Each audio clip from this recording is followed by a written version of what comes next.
George R. Hoyte. Evergreen/2 Films.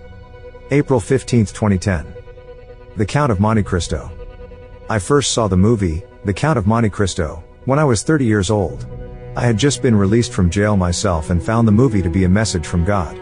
The transformational human experience that I found most intriguing in this film is that of the main character, Edmond Dantes, who is falsely thrown into prison, uses his time in prison to sharpen his mind, and later becomes the powerful Count of Monte Cristo.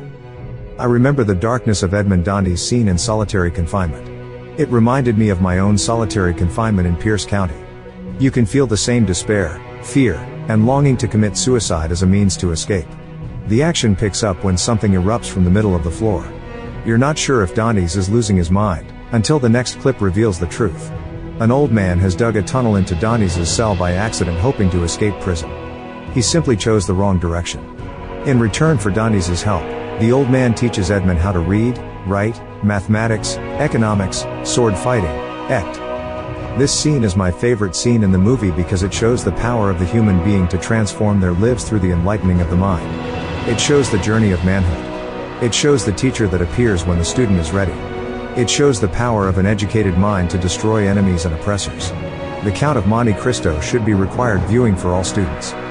The second scene I loved in this movie, that moved me, was when Edmond turned the tables on the man who sent him to prison himself. Dantes' genius in destroying his enemies is almost like a game of chess. The movie amazes me and is the very reason I decided to go back to college and get as much education as I can. I still use this movie as a means of motivation today.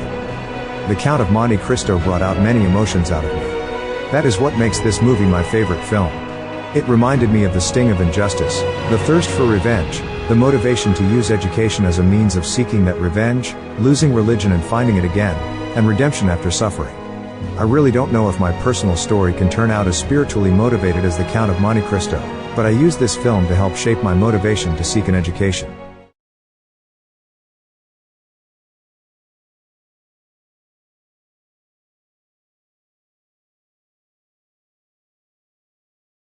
What's happened, officer? Well, little Bo Peep here has lost her sheep and she doesn't know where to find them. Look, if you just leave them alone, I'm sure they'll come home, wagging their tails behind them.